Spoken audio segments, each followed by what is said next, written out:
Here are 3 reasons why your basketball training isn't translating to the games, and we're going to dive deep into those 3 reasons right now. A little background about me. I played all 4 years varsity at a Division I high school in Southern California, and then I also played college basketball. And now I have a San Diego training academy with over 50 members, and I also train people online. So my name is Tyler Matthews. I consider myself a basketball player development coach, or a basketball mentor, if you will. But either way, I was just like you guys. I was in your shoes, and I want to give back to you guys. So we're going to go through these 3 reasons right now. So the first reason is routine without progression. And so what I mean by that is when you guys first start a workout program, right? You have your workout.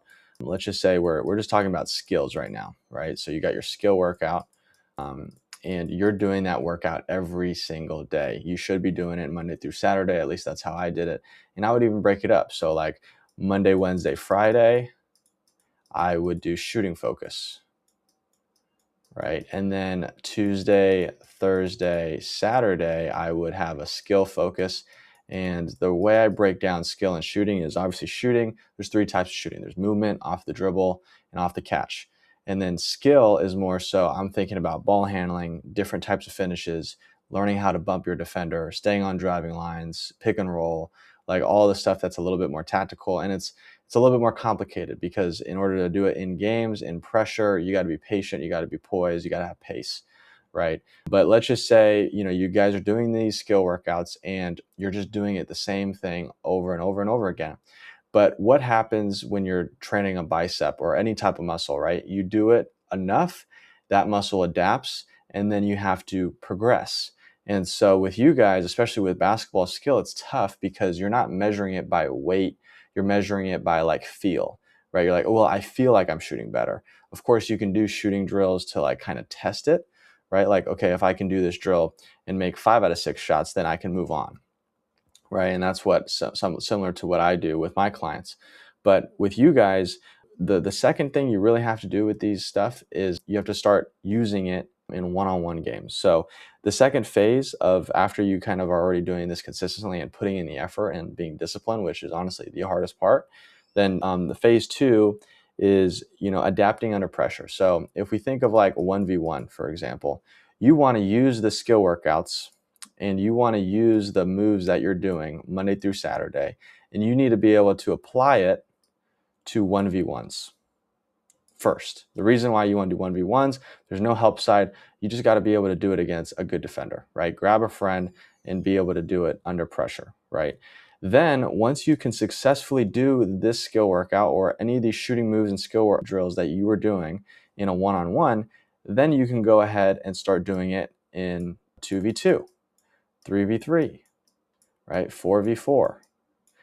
This is why I love pickup. You don't do pickup just for doing pickup. You do pickup to test the moves and the workouts and all the stuff you've been working on so that you can actually test it, right? Think of a science project. You have to test it before you ship it out to everyone and so they can use it, right? Think of like vaccines, medicine, right? They test it first on animals before they test it on humans, right? So this is kind of similar thing. And then you do it once you can actually you can do it successfully on a one-on-one. Then you do 2-on-2, 3-on-3, 4-on-4, 5-on-5, because now you have to actually make better decisions because there's more defenders and there's help side. Then you can go ahead and bring this to your team practice. Okay. Once you can do it in your team practice, then you can finally bring it to the game, right? And so if we're thinking about, hey, how do we actually translate stuff to the game? That's the flow, right? You got step 1, right? This is like step 1. Then you got step 2.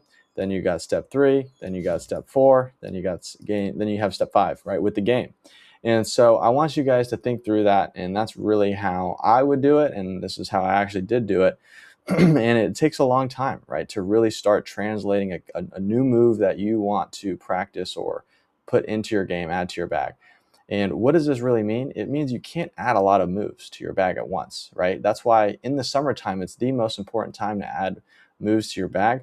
You can only maybe add 1 or 2 moves because you have to go through this process if you really successfully want to, bring it into your season, into the game. Okay. And then, not only that too, like that's the progression overall, but you also got to just make sure you progress in your actual workout. So for example, if you have a drill and you're saying, I got to make 40 shots in 40 minutes, right? I actually call this the 4-minute drill. If you can do this easily, you have to push yourself and you got to progress to 50 in 4 minutes, right? It's similar to like running miles. If you can run a mile in, 7 minutes pretty easily, okay, you got to do it in 6 minutes, in 30 seconds. So it's just a way of like, you can always be better, you can always progress. And that's how you actually get better, not only athletically, but also skill wise. You can always make a drill harder, right? Instead of making 5, you got to make 5 in a row, right? Instead of making 5 in a row, you got to make 5 in a row after running a mile, right? It's just like you can always do things to make it harder on yourself. So that is the first reason. Okay. So now the second reason, guys, is training the wrong things. So we'll just put train wrong things, right? The first reason was routine without progression. Second reason, train wrong things. And this is really due to you guys watching too much NBA film. You guys are trying to do things that just aren't going to be used in high school or college. So you guys got to make sure to simplify your training program versus complicate it. So a good example of this is step backs. Like I made this mistake just like you guys. I did step backs too much in my training program. And you know how many step backs I actually hit over my career? Like I could literally count on one hand, probably like 1 or 2, right? Maybe 3, right? I would not do step backs a lot, even though I could make it in training and I practiced it and I was good at it in training. It just wasn't a move that just worked for me, right? And it just wasn't an efficient move for me, right? So I would much rather go back and just work on like pull-ups, bump shots more so than step backs, because bump shots are a lot better because you're actually focusing on getting into your defender's shoulder to hip versus doing a step back, which step backs don't create enough space than you think, because when you're playing at a high level, these guys are athletic and long. So it's like you really got to bump. It's really a bump step back, if anything. But a lot of players I see are like doing step backs in their training or even in their pickup. So that's a bad habit. Another bad habit is just like finishing off one foot. Not terrible. I'm just giving my 2 cents of, would I practice this a lot? No. It would be like, it's an 80-20 problem. So if we look at an 80-20 problem, is 80% goes to the basics, right? You got your pull-ups, you got your spot ups, you got your 2-foot finishes. But then 20% of your training should be like step backs, 1-foot finishes. You still want to be creative. You still want to be, expand your horizon in your game because you don't want to be a robot. But at the end of the day, you shouldn't be focusing on this most of the time. It should be an 80% thing of like the basics, fundamentals, mastering those bumps, right? I mean, add bumps into this too, like floaters, right? Especially as a guard, like that's what you need versus 20%. Like you don't really need all that stuff. All right. So yeah, that's the second reason. Do not train wrong things, because that'll hold you back more than progression, honestly, because you're literally wasting time on things that you just won't use in a game, or, it's just not good, right? And the third reason, guys, is no film. So this is probably the most important one, because if you don't watch your film, you don't know what moves are working for you right now. So it's like if you had a list, it's like moves that work, right? Or like good moves, right? These are moves that work, and then you got bad moves. If you actually watch your film and you go step by step, like, okay, the move that worked, jab, floater, right? That worked for me. What else? Spot up threes, right? I scored off spot up threes. Getting to the free throw line, right? Getting free throws. And then bad moves, right? Honestly, for me, were double moves. Like anytime I try to do a double move, that would increase my likelihood of turning the ball over. Whenever I did, what's it called? Step backs, right? That was another one. Off balance shots. What was another one? Honestly, Euros. because that caused me to get charges in games more than anything, right? Especially high school refs, they love calling charges. Instead of doing a euro, you should probably do like a spin or a pro hop, or just learn how to float it before the help side comes, or you got to step around them, and that's not a euro, right? Because you pick the ball up too early on a euro.